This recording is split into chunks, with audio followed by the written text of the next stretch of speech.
Los profesores Cipollaro y Cascino han podido obtener el ADN de 13 esqueletos encontrados en una casa en la principal calle comercial de la ciudad, la Casa Polibia. Los resultados indican que había entre ellos unos fuertes vínculos, amantes, familiares.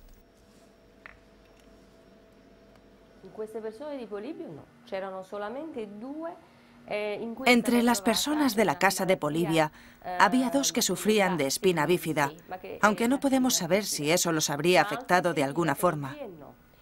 Pero hay signos reveladores de los motivos por los que pudieron quedarse. Una de estas personas era una mujer joven embarazada al final del estado de gestación, y tal vez podría ser esta la razón de que decidiera no irse y se quedara en casa con la esperanza de salvarse. Uno decide quedarse porque su pareja está enferma y no puede irse. Me parece algo razonable. Y quieren estar juntos. Estas imágenes muestran a algunas personas en la postura en que fueron encontradas. 2 de ellas, en concreto estas 2, tienen las manos cogidas. Esto sugiere, por supuesto, un fuerte vínculo familiar. Creemos que una de las 2 es una adolescente y es probable que sujete la mano a su padre.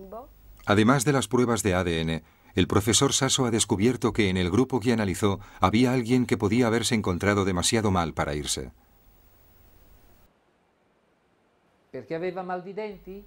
Este individuo tenía dolor de muelas, un dolor muy fuerte en las raíces, y también sufría un absceso en el seno maxilar. Es uno de esos dolores de muela en los que se tiene la mitad de la cara hinchada y se sufre mucho. Este puede ser uno de los motivos de que se quedara. No sabemos si tenía otros, pero debía ser alguien con una gran resistencia al dolor. Seguramente un soldado o un gladiador. Esta herida, perfectamente curada, es una herida de espada, lo que indica que era un hombre fuerte, un luchador.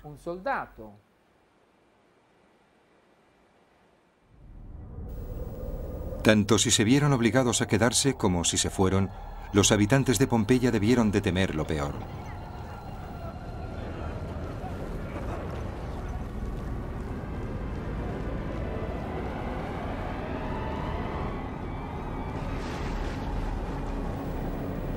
Y la climatología, muy extraña, aumentaría su sensación de fatalidad.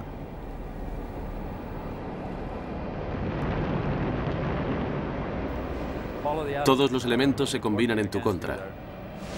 Se produce una sucesión continua de rayos porque una de las características de una erupción explosiva tan grande como esta es que cortocircuita las condiciones eléctricas entre la Tierra y la atmósfera, lo que provoca rayos casi continuos en la nube eruptiva.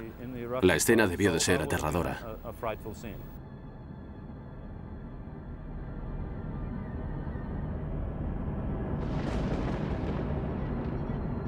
El apuro de Plinio el Viejo ilustra el creciente caos. Intentó dirigir la flota romana hacia la costa de Pompeya para evacuar a la gente, pero le fue imposible llegar debido a los enormes flujos de piedra pómez flotante. Al final atracó en Estabias y se refugió en casa de su amigo Pomponiano. Pero pronto su rescatador se convirtió en rehén, ya que la piedra pómez bloqueó la puerta de su casa.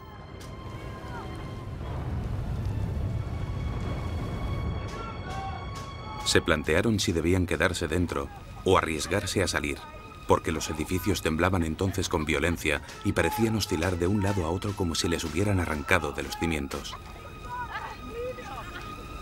Fuera, por otra parte, había el peligro de la piedra pómez que caía, a pesar de que era ligera y porosa.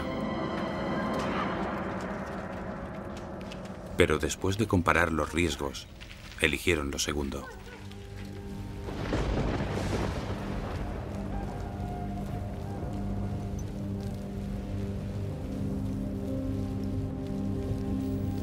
Según el relato de Plinio el Joven, parece que su tío Plinio el Viejo llegó a la relativa seguridad de la playa de Estabias al final de la tarde. Pero para entonces, hacia las 9 o 10 de la noche, la erupción estaba en su máximo apogeo. Metros de piedra pómez cubrían Pompeya. La piedra pómez se acumuló aquí, hasta una altura o un grosor de casi 2,5 metros. Al principio, hacia mediodía del 24, Aquí el suelo romano donde estoy ahora estaba cubierto de unas grandes ánforas.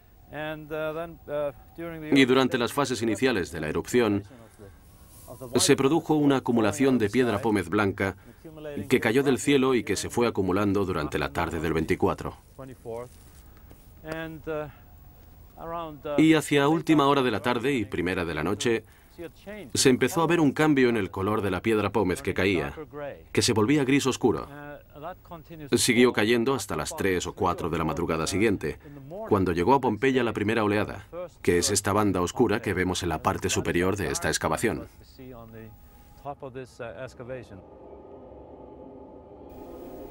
Sin flujos de lava y solo unas cuantas rocas grandes en el depósito, los científicos pensaron que esta incesante cascada de piedra pómez fue lo que finalmente acabó con las víctimas. Pero sorprendentemente, los hallazgos de Sigurdsson indican que la causa fue otra.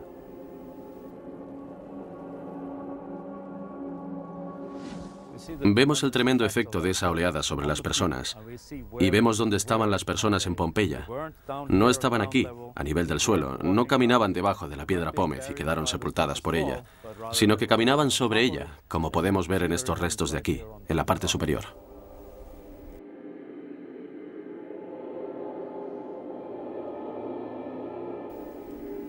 Según Sigurdsson, prácticamente todo el mundo sobrevivió a la lluvia constante de piedra pómez caminando por encima de la creciente capa de roca.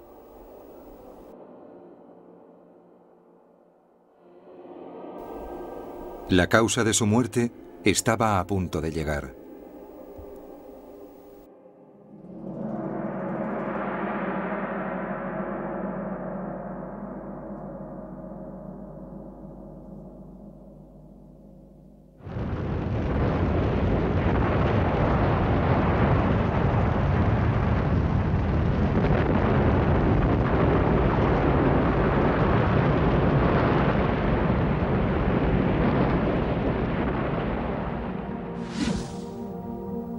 Cuando la erupción remitió por fin, Pompeya estaba enterrada bajo 4 metros de piedra pómez.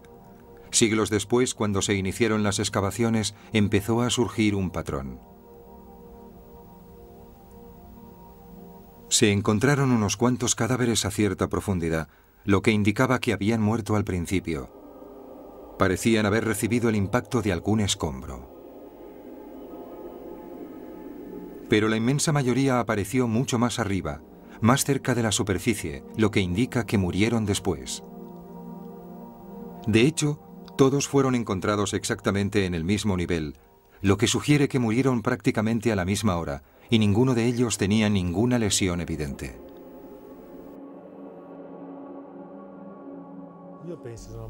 Creo que murieron por falta de oxígeno. Por asfixia. Por asfixia. Uno de ellos tenía la boca abierta. Era espeluznante. Si se observan las fotografías de la excavación, se ve que el esqueleto tenía la boca muy abierta debido a la falta de oxígeno. Y lo mismo ocurría con los caballos. Tenían la cabeza vuelta, estaban en el suelo, pero tenían la boca hacia arriba, de modo que es evidente que les faltaba oxígeno.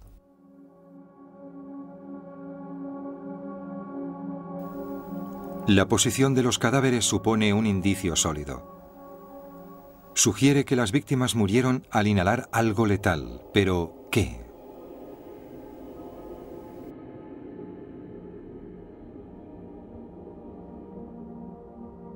Algunos de los moldes de las víctimas de Pompeya parecen confirmar esta hipótesis. Algunos están incorporados como si alargaran el cuello hacia un aire algo más limpio. Todavía no hemos podido demostrarlo, pero debían de tener graves dificultades para respirar.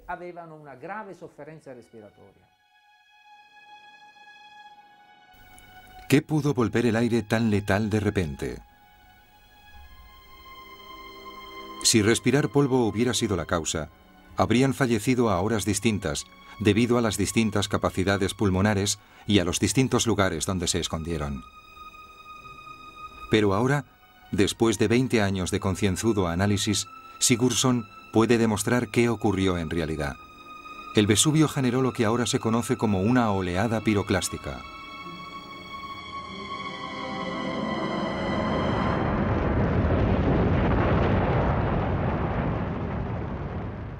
Tuve la gran suerte de participar en la investigación de una erupción muy parecida que tuvo lugar en 1982, la erupción del volcán El Chichón en México, que mató alrededor de 2.000 personas. En esa erupción se produjeron varias oleadas, las cuales presencié, y en ellas murió gente. Estuve ahí unos 2 días después de la erupción y pude estudiar esas oleadas, que tenían el mismo aspecto que estas. La identificación de las capas de oleada que hizo Sigurdsson de la roca de Pompeya era la respuesta que los científicos habían estado buscando. No todos los volcanes generan una oleada. Es un fenómeno complejo en el que la erupción podría compararse a un motor a reacción. La potencia que genera mantiene la columna en el aire, pero cuando el cráter alrededor de la erupción empieza a hundirse, se interrumpe el flujo de potencia. La columna se viene momentáneamente abajo. El resultado es una nube que cae hasta el suelo a más de 200 kilómetros por hora. Se extiende por una inmensa zona como un huracán gigante lleno de polvo y derriba paredes y destroza todo lo que encuentra a su paso. El misterio de la oleada es que cuando se asienta, solo deja una capa muy fina de ceniza, que queda enseguida sepultada por la posterior caída de piedra pómez. Si nos acercamos a la pared del depósito, podemos ver con mucha claridad las demás oleadas. Tenemos el depósito de la lluvia de piedra pómez. Aquí. Una gran cantidad de piedra pómez, porque estamos bastante cerca del volcán. La primera oleada formó esta fina capa. Y después la siguió otra fase de precipitación. De modo que la primera oleada representa el primer colapso de la columna eruptiva. Así, en lugar de una columna eruptiva pliniana muy alta, producida por este material, tenemos un colapso o una fuente de ceniza y piedra pómez que emergió del volcán y descendió por los flancos, lo que originó una avalancha reluciente de piedra pómez y ceniza que llegó hasta aquí en unos pocos minutos. Sigurdsson ha calculado que el Vesubio tardó 24 horas en expulsar todo su material. En la gruesa capa de 4 metros de piedra pómez resultante hay 6 capas de oleada. Sigurdsson ha medido dónde se encuentran y ha podido por fin determinar cuándo tuvieron lugar exactamente. La primera fue a la 1 de la madrugada. Se dirigió hacia el este y pulverizó la ciudad de Herculano. A las 2:15 de la madrugada se produjo una segunda oleada mayor que la anterior. A las 6:30 de la mañana, 18 horas y media después del inicio de la erupción, se generó una tercera oleada aún mayor. Por suerte, se quedó sin energía al llegar a la muralla norte de Pompeya.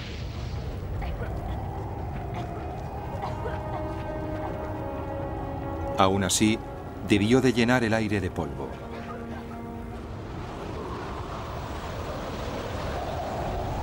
A las 7:30 de la mañana, la cuarta oleada alcanzó a los habitantes de Pompeya, medio asfixiados por la anterior.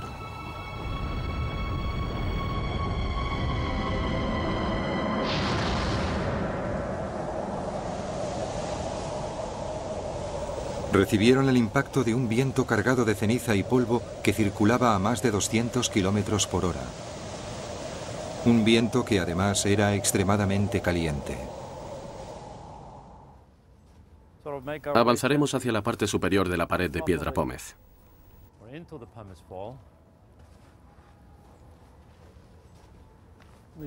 Podemos ver que la oleada es, en realidad, una capa muy fina. Me refiero a la cuarta oleada. Solo medirá entre 5 y 10 centímetros de grosor. Pero esta oleada y la posterior oleada que vemos aquí son los depósitos que contenían todos los restos humanos, o casi todos los restos humanos de Pompeya. Además, contenían material que la oleada transportó y que se ha conservado. Aquí a mi derecha podemos ver varios de los cadáveres de las personas que murieron ahogadas o asfixiadas durante la oleada debido al calor y a las altísimas temperaturas, y que se asfixiaron básicamente al inhalar la ceniza caliente y el polvo del aire.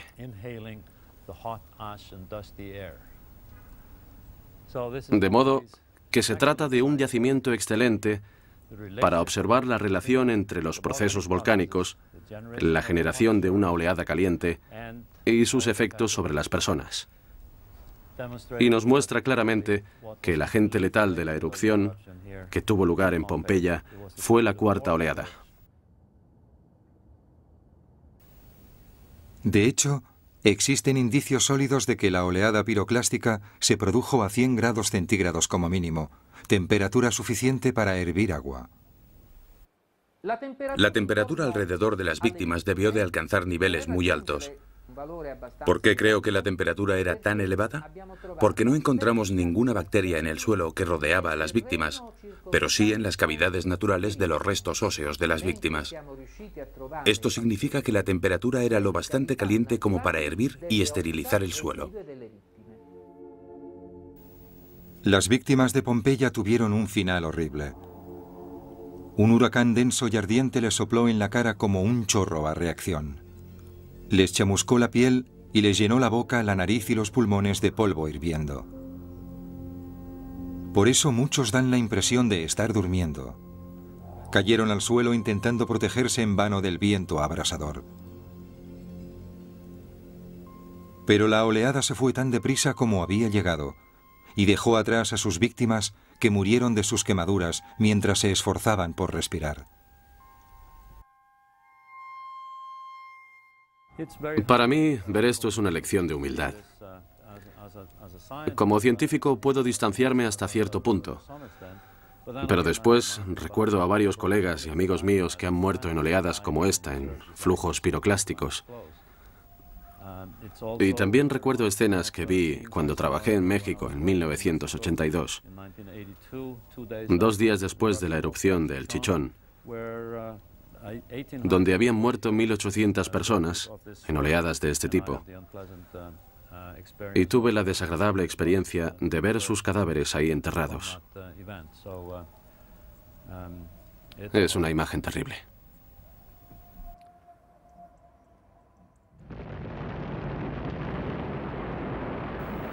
Cada siglo, solo un puñado de volcanes genera una columna eruptiva. Pocos de ellos generan oleadas piroclásticas. Y todavía menos son grabados.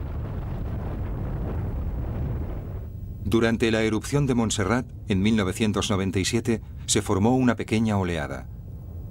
Fue típicamente rápida y caliente, y devastó todo lo que encontró a su paso.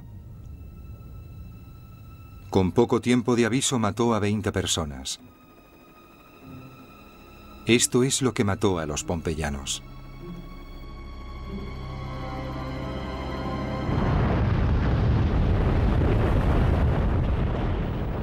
Debería haber sido el final, pero Sigurdsson encontró una última oleada inmensa, mucho más mortífera que las demás. A las 8 de la mañana, descendió la montaña, recorrió Herculano, recorrió Pompeya y siguió adelante.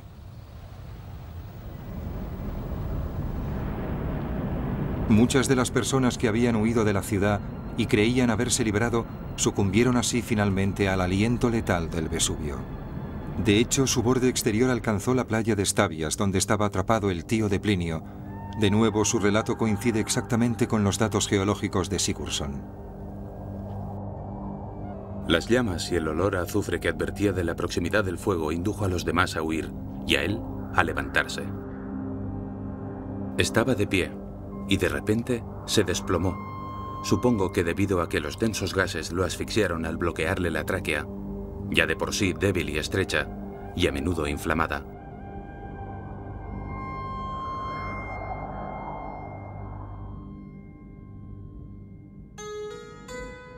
Cuando el día 26 volvió la luz del día, 2 días después del último día que él había visto, su cuerpo estaba intacto y sin daño alguno, totalmente vestido, y parecía dormido más que muerto.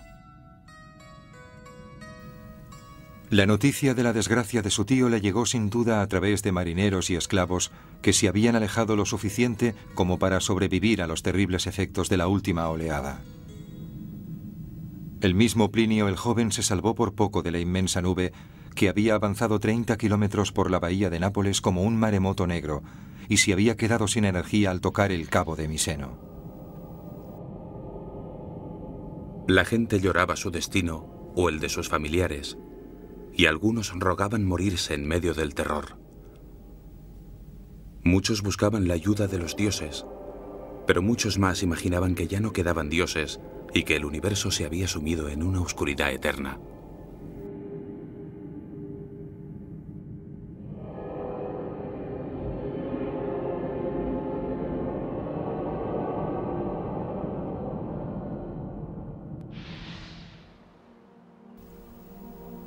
La devastación total del interior de Pompeya, así como los horrores hallados fuera de sus murallas, permiten sospechar que muchas más personas debieron encontrar la muerte huyendo en las carreteras y en las playas.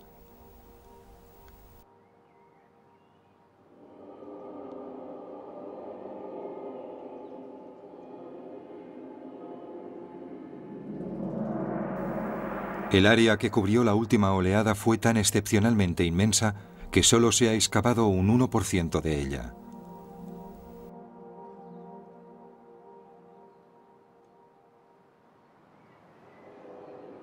De hecho, los arqueólogos encuentran restos donde quiera que excaven.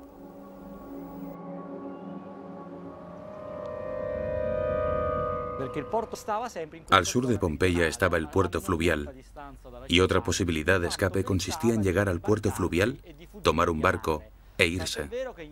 Hubo excavaciones a finales del siglo XIX en el puerto fluvial, y ahora la Superintendencia de Pompeya vuelve a excavar en esa zona, llamada Muregine, y se han recuperado más de 80 cadáveres. Llevaban joyas, lo que significa que seguramente ya habían huido de Pompeya o de los alrededores y que se habían refugiado en esa zona. Este descubrimiento de cadáveres fuera de Pompeya sugiere una cantidad enorme de víctimas mortales. Según Sigurdsson, a pesar de haberse encontrado 1000 cadáveres, murieron 10 veces más personas, la mitad de la población de Pompeya. 10.000 personas no pudieron escapar de la última oleada piroclástica.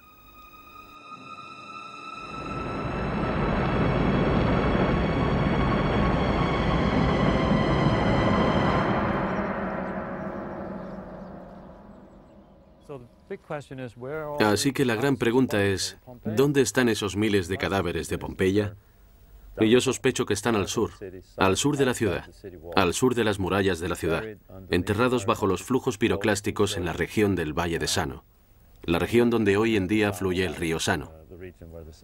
Es una región con una densidad de población bastante alta actualmente, una región donde no es probable que se efectúe demasiada exploración arqueológica en el futuro, debido a esa densidad de población.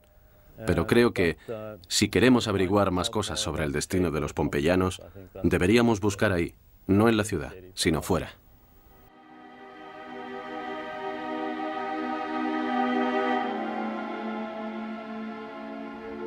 Plinio no nos cuenta si la mayoría de pompeyanos sobrevivieron o fallecieron.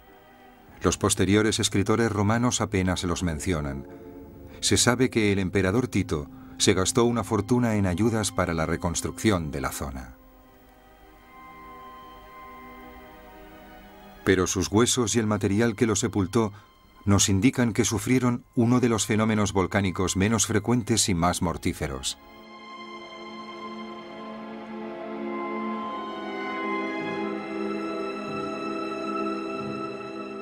Una oleada piroclástica caliente que los asfixió y los abrasó como consecuencia del colapso de una de las columnas eruptivas más grandes de todos los tiempos. Una erupción a la que pocos podían sobrevivir.